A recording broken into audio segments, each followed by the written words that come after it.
What's up guys, we are back with another flip, and in this one you're going to see how I turned this 2006 KLX 110 into a very good profit. As you can see in these close-up shots, this one was very rough. Thankfully, I got it really cheap and we'll be able to flip it pretty quick. This bike seems like it was just a beater bike for the previous owner. They had a couple other ones, but this one was definitely the roughest of the bunch. It's definitely in need of a good service and obviously a good cleaning, because if it looks this dirty when they were going to sell it, it never looked any cleaner when they were just owning it. This bike also doesn't run very great. It definitely needs a carb rebuild or at least a cleaning.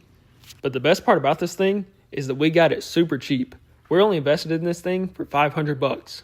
So if you stick around for the rest of the video, you're going to see a full transformation of this bike, along with the steps that I take to make sure it's ready to run and ride for the next owner. We're starting off by giving this thing a much needed spray down at a self-serve car wash. And my process for this one, since it was so muddy, is I first hit it with a hot rinse, then a pre-soak, and then finally the spot-free rinse. Now that we're back in the garage, you can see that this thing is already looking so much better without all that mud caked up on it. But we definitely still have a long way to go before this is ready for its new home. We're going to go ahead and work on disassembling this bike so we can get rid of these ugly and beat up plastics, while also clearing up space so we can go ahead and knock out these carburetor issues and anything else that we may have to tackle while we're in there.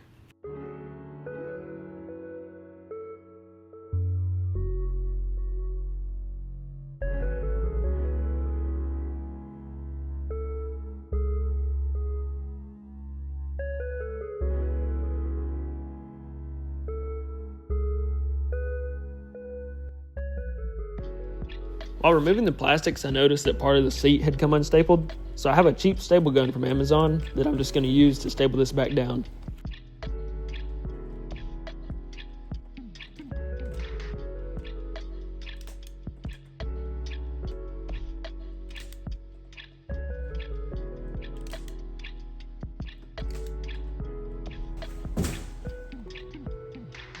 Next up on our list of things to fix, these chipped up wheels.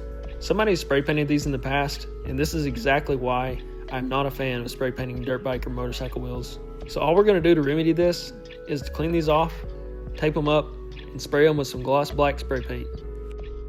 And as you can see already, this is looking much better than how it did before. Since I had all the materials out already, I went ahead and gave this side cover a quick touch up as well. The next thing we're going to go ahead and tackle is this exhaust. As you can see, it looks pretty rough, and it's also missing the baffle. So we're going to go ahead and stick the baffle back in so that it sounds right and helps it run better, as well as give this exhaust a touch up with some high temp paint. I began with removing this heat shield so that we'll have better access to paint the exhaust pipe, as well as painting the heat shield off of the bike to get better coverage. The paint I typically go with for stuff like this is the Rust-Oleum engine enamel. It seems to stick pretty well, and I've never had any issues with it in the past. And now you'll see just how big of a difference something as simple as this paint can make. This exhaust looks a lot better. All the corrosion it had no longer sticks out like a sore thumb. With our wheels recoated and our exhaust touched up, we're going to go ahead and remove these grips, because they've definitely seen better days. This bike has been dropped a few times, so I'm just going to go ahead and cut these off and wait for my new ones that I ordered to come in. Another big issue that this bike has that I definitely want to get fixed before we put somebody else on it are that these front brakes do not work at all. I went ahead and threw on all new brake shoes so we can rest assured that whoever buys this bike will have good brakes in the front and rear. The next thing we're going to tackle is all the overspray that's on this frame and the wheel hubs. Whenever the previous owner spray painted these parts, they definitely didn't mask off well, and now there's overspray everywhere. So all we're going to do to take this stuff off is grab a gray Scotch-Brite and just go to town on this stuff. Since these pads are slightly abrasive, it'll do just what we need to do to knock this overspray off. Now that our frame is looking a bit better without all the overspray on it, we're going to go ahead and knock out this shifter. As you can see, somebody took a hard fall into the pavement and bent this shifter in, as well as grinded part of it off. It's almost impossible to shift this thing at the angle that it's at the moment. You can grab a universal pit bike shifter online for around $10, and they usually do a really great job. This one went on pretty smoothly, and now this bike is shifting well again. Now we're going to go ahead and give this bike a service. When I pick up a bike that looks a little neglected like this one was, I definitely like to give it a good service before I pass it on to the new owner. You can grab complete service kits for these things on Amazon, which will typically include an air filter, oil filter, spark plug, and all the oil you'll need.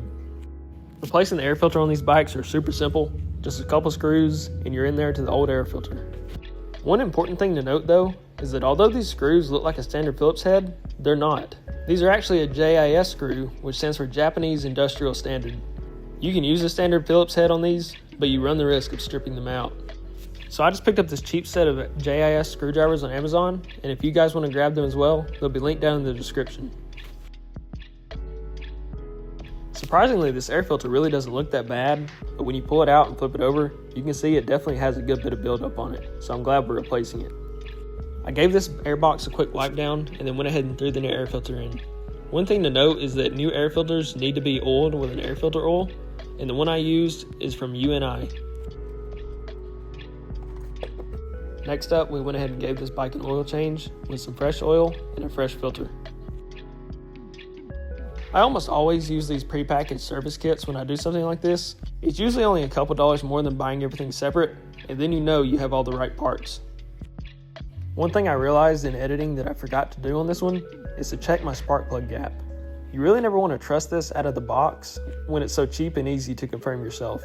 You can pick up a spark plug gap tool from any auto parts store for just a couple bucks. Looking at these side by side, I'm really glad I'm throwing a new plug in this bike, because it seems like this one might even be the original.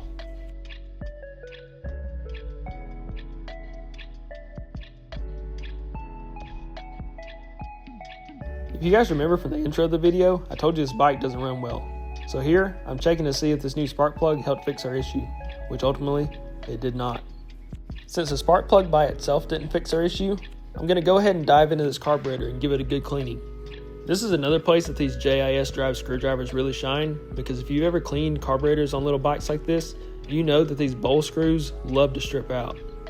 All I typically do when I'm trying to clean a carburetor is I tear the thing apart, spray it out good with my carburetor cleaner, and then let the jets soak in this ChemDip carburetor parts cleaner. And if you guys are interested in trying this stuff out, I've had really great success with it, so I'll link it down in the description if you want to try it for yourself. I'll typically let the jets soak for around 30 minutes to an hour. If they're really bad, I sometimes let them soak overnight, but typically just an hour will do the trick, especially if you take a set of carburetor cleaning brushes and run them through the jets as well.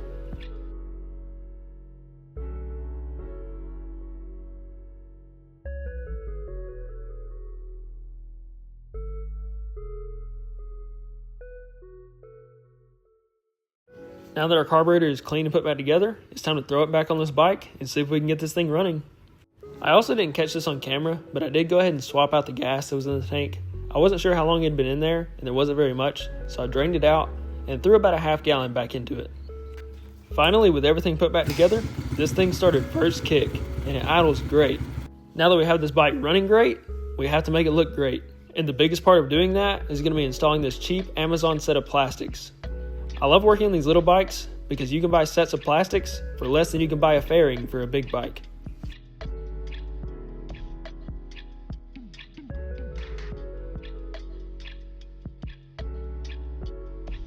One thing to note is that these cheap plastic kits sometimes come with fitment issues. As you can see, on the OEM one we have 4 holes, and on the new one we only have 2 holes for bolts. So what I'm going to do to remedy this is to just make a cardboard template and then drill the holes on the new one. And just as simple as that, we have a well-fitting front fender. In the meantime, our Pro Taper pillow top grips finally showed up, so we're going to go ahead and get those installed. A trick I've learned that'll help make these easier to install is to cut a slit with a razor blade at the end of these. Doing this allows the air inside to escape when you go to push them on. It doesn't give you as much back pressure. I also realized that I was out of grip glue, so all I'm going to do is use the paint trick. If you've never done this, all you do is take some spray paint, spray it down in the grip, and push it on the handlebars. When the paint dries, it'll act as a glue and help hold these things on.